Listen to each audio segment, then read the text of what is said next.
Il est facile de constater que les cours des actions en bourse peuvent être très différents d'une entreprise à l'autre.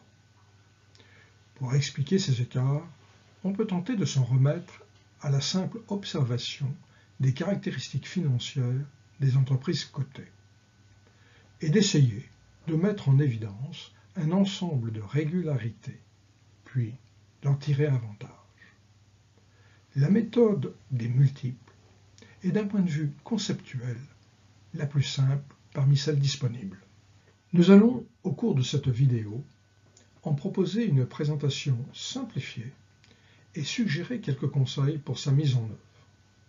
Attention, la méthode paraît simple, mais il y a des erreurs à ne pas commettre, comme nous le rappelons au chapitre 7 de notre ouvrage « Gestion de portefeuille et marché financier » paru chez Pearson France. Le principe général de la méthode est, rappelons-le, très simple. Il s'agit d'identifier, au sein d'une population d'entreprises suffisamment comparables à celles qu'il convient d'évaluer, les liens statistiques entre les cours cotés et des variables financières observables que nous désignerons sous le vocable d'inducteur. Une fois ce lien établi, il est utilisé pour déterminer la valeur fondamentale du titre étudié. Pour mettre en œuvre la méthode, il y a 3 choix préalables à réaliser. Déterminer quels seront les inducteurs à privilégier, sélectionner une liste de firmes considérées comme comparables à celles à évaluer, et enfin recourir à une ou plusieurs approches afin de proposer une fourchette de valeurs fondamentales. Nous recommandons, pour l'évaluation directe d'une action, nos prescriptions seraient différentes s'il s'agissait de mesurer la valeur totale d'entreprise. Nous recommandons donc 3 catégories d'inducteurs. Ceux liés à la rentabilité de la firme pour ses actionnaires. Ceux en rapport avec les capitaux et ceux liés à la croissance. Pour les premiers, la mesure essentielle est le bénéfice par action, ou Earning per Share EPS. Selon l'information disponible, on privilégiera l'EPS prévu pour la période à venir. À défaut de données, on peut utiliser le dernier EPS passé connu. Certains proposent une mesure glissante de ce bénéfice par action, calculée à partir des 4 derniers trimestres écoulés. Enfin, on peut utiliser le résultat net divisé par le nombre d'actions en cours.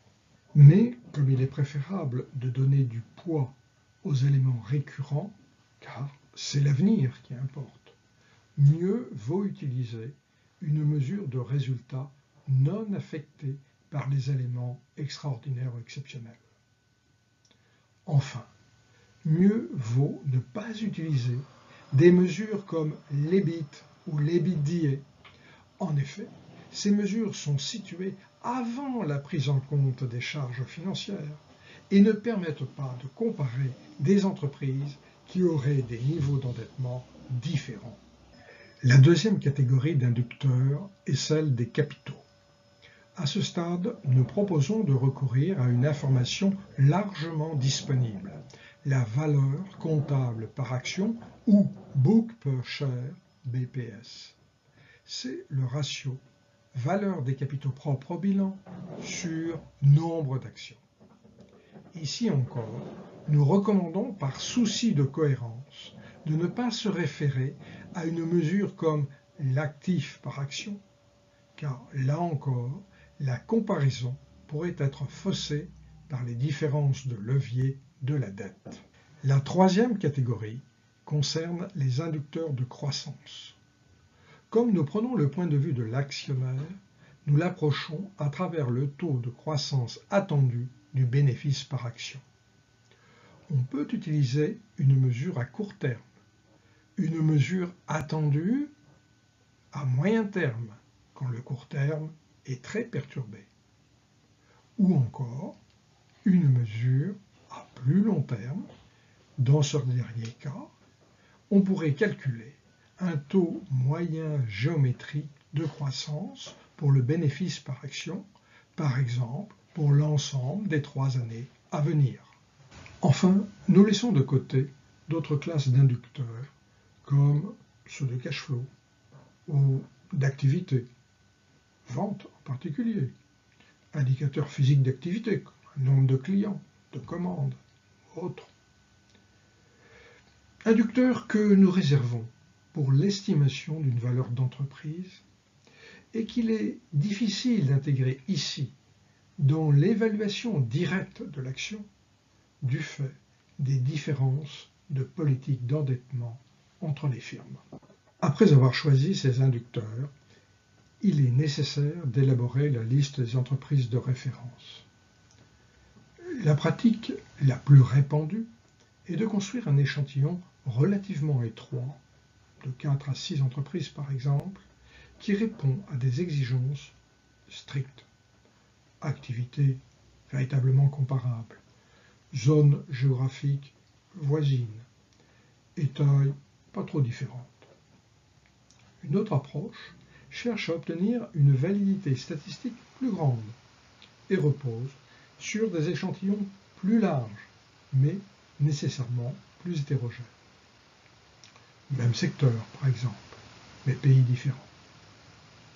Les choix d'échantillons doivent toujours être soigneusement motivés, quelles que soient les circonstances. Les mises en œuvre les plus fréquentes consistent à recourir à une série d'approches univariées, c'est-à-dire une prise en compte d'un inducteur à la fois. Par exemple, le cours de l'action est comparé au bénéfice par action, EPS, à travers le calcul du Price Earning Ratio.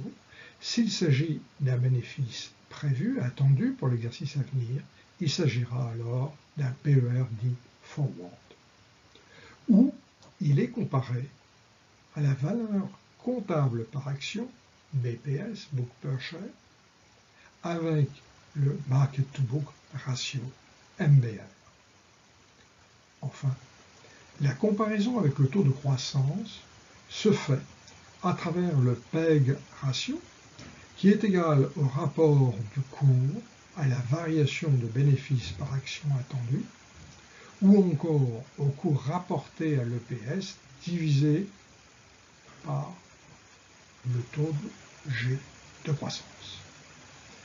Ces ratios sont calculés pour toutes les entreprises de référence à partir des informations disponibles. Dans cet exemple, nous avons choisi 5 inducteurs de valeur. Le bénéfice par action passé, le bénéfice par action prévu pour l'exercice à venir, la valeur comptable par action, la croissance du bénéfice par action attendue entre l'année passée et celle à venir, et enfin la croissance attendue entre l'exercice prochain et son suivant, entre 1 et 2. Nous avons donc calculé pour chacune de ces firmes 5 ratios. 2 PER, Past et Forward, le Market to Book Ratio, et 2 PEG pour l'année 1, pour l'année 2. Pour le calcul de ces ratios, il ne faut pas oublier que le cours qui apparaît au numérateur est toujours positif. Il est donc totalement inapproprié de prendre en compte des dénominateurs négatifs. Si c'est le cas, comme pour les PEG 1 de 2 sociétés et le PEG 2 de la société SIPH, il faut s'abstenir de tout calcul. Enfin, il faut prendre garde aux valeurs extrêmes. Une valeur faible d'un dénominateur peut faire prendre des valeurs anormalement élevées au ratio. Aussi, est-il bon de les exclure et de ne pas recourir au simple calcul de moyenne générale. Nous proposons 2 solutions. soit estimer une médiane, moins sensible aux extrêmes, soit calculer une moyenne en ayant pris soin d'éliminer ces valeurs exceptionnelles. Dans l'exemple projeté, l'action de la société à évaluer a les caractéristiques suivantes. Son bénéfice par action réalisé est de 24,77, que l'on obtient en divisant le résultat net, 170 219 000, par le nombre d'actions, 6 872 000. Sa valeur comptable par action, ou PPS, est de 248,62, soit le rapport de la valeur comptable des fonds propres au bilan, 1 708 550 000, par le nombre d'actions, 6 872 000. Les bénéfices par action prévus pour les 2 années à venir sont respectivement de 29,25 et 31,85.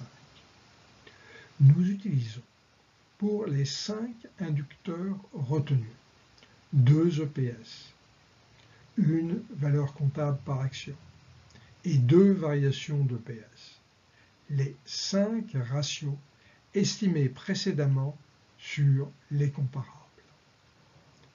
Les valeurs fondamentales s'étalent entre 338 et 570 et peut être raisonnable, mais il faut le motiver. De laisser de côté l'évaluation par le BPS, qui ne prend en compte insuffisamment le potentiel de rentabilité et qui paraît ici excessivement conservateur.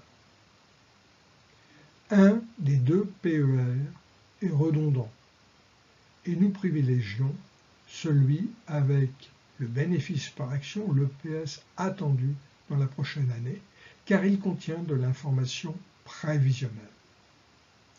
Nous laissons de côté le PEG2, qui paraît peu fiable.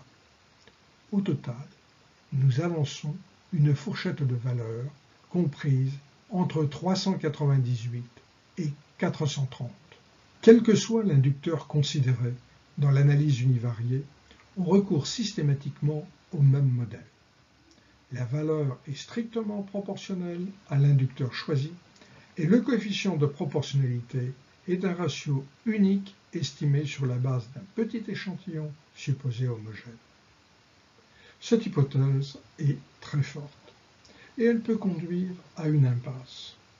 Pour satisfaire l'exigence d'homogénéité, il faut réduire la taille de l'échantillon et dans ce cas, la qualité de l'estimation de cette moyenne devient médiocre.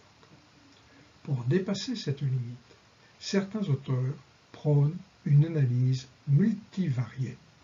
Dans ce cas, on n'utilise plus un ratio constant moyen unique, mais on estime un multiple qui prend en compte les caractéristiques de la firme à évaluer. Le ratio devient une fonction linéaire de ces variables financières observables. Pour estimer les coefficients de cette fonction, on part d'un échantillon beaucoup plus large et donc moins homogène. On calcule pour chaque firme le multiple considéré d'évaluation, PER, Market to Book Ratio ou PEG, et on estime à l'aide d'un modèle de régression multiple ces coefficients. Le choix des variables est ici dicté par leur influence a priori et leur significativité au plan statistique. On trouvera au tableau 7.6, page 296 de notre ouvrage, un exemple d'estimation d'une telle fonction pour un PER. L'approche est similaire pour le MBR ou le PEG. Les tableaux comme Excel permettent d'obtenir ces statistiques avec beaucoup de facilité.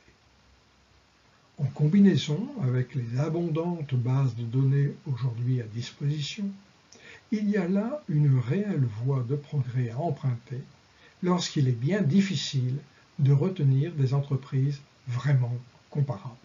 Si vous souhaitez mettre en œuvre cette approche, le fichier Excel est accessible sur ma page Facebook et surtout, Vous trouverez plus de détails dans le chapitre 9 de notre ouvrage Gestion de portefeuille et marché financier, paru chez Pearson France.